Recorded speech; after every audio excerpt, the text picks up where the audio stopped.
Hey everyone, welcome back to Shaz's Tech Hub. So this month is dedicated to mental health awareness. That's really important. And you may be wondering, why are you talking about that on a video game YouTube channel? Well, actually, there's this new report out by Microsoft.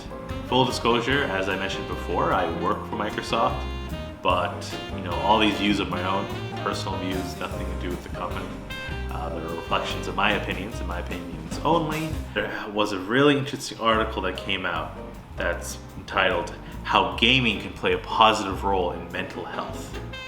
And that's a really interesting concept, that video games can act as a positive force in your mental health journey.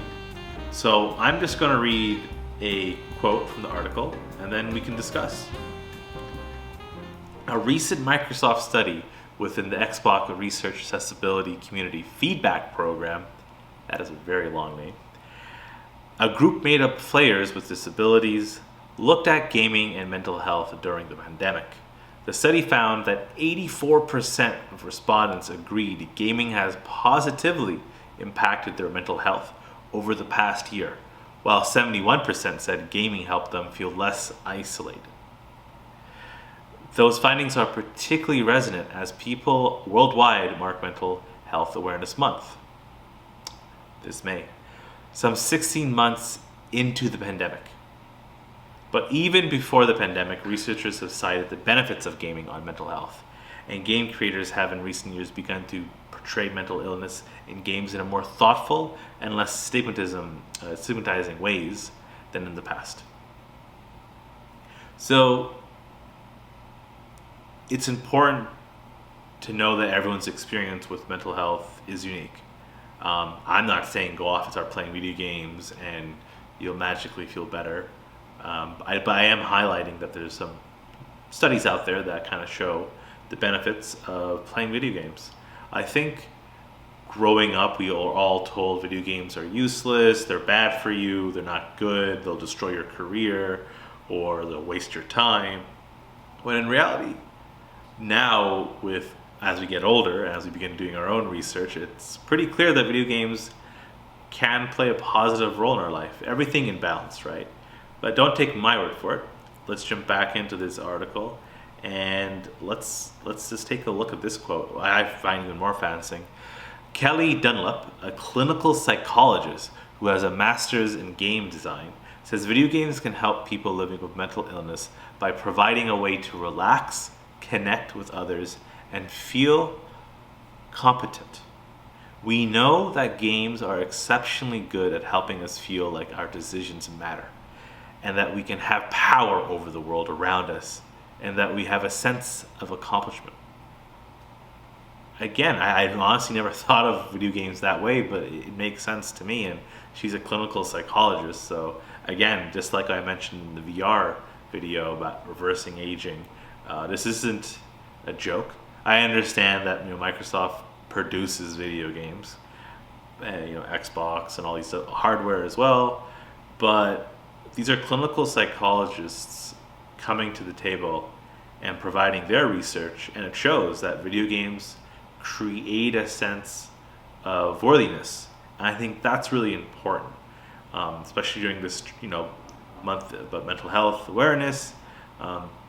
It's important to not bully people who play video games, not bully yourself or feel ashamed that you play video games.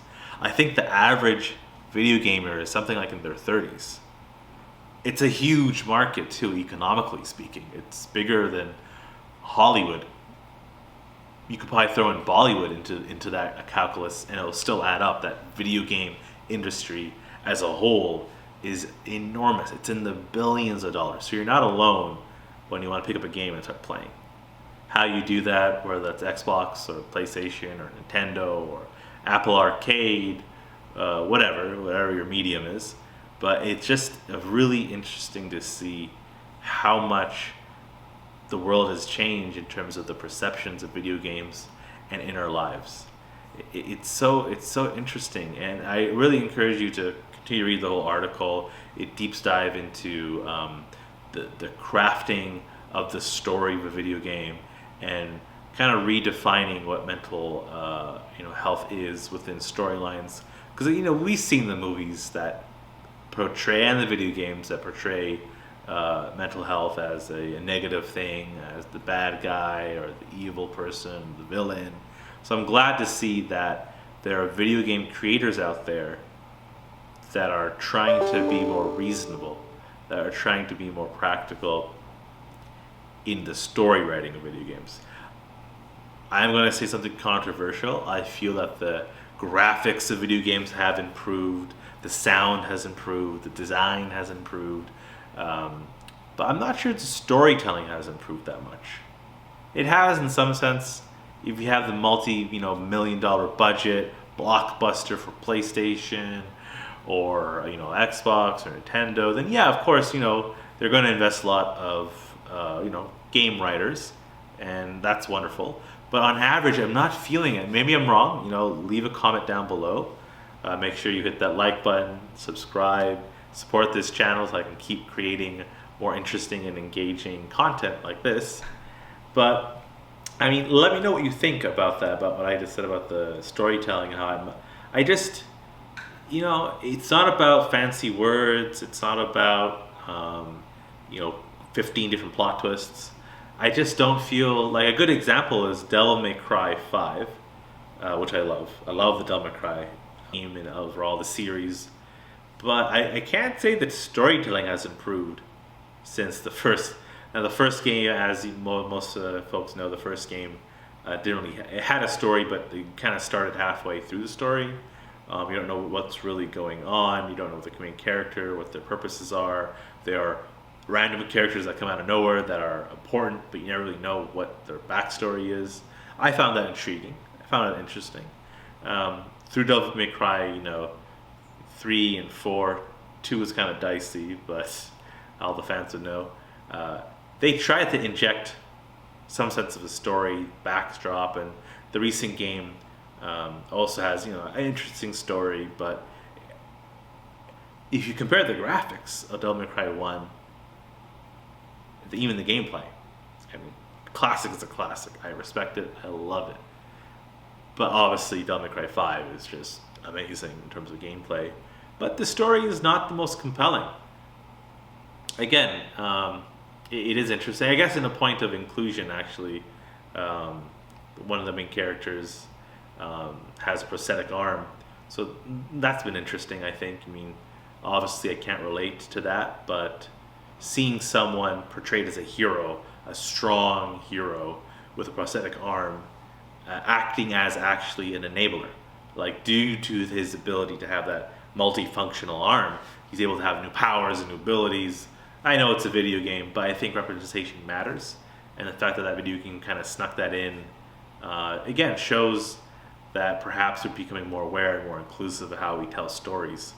And I thought it would be important to talk about video games and their role and what they play. So how about you just leave comments down below about a time where a video game helped you out, relax, unwind. Tell me a time where a video game pissed you off and it really offended you somehow in its poor storytelling. Also, share your thoughts on whether you think I'm right or wrong about storytelling. Has it improved as much as the graphics and the game design and the gameplay since the early days of Nintendo to now, PlayStation 5 and Xbox and all those lovely consoles? So let me know and let's have a conversation.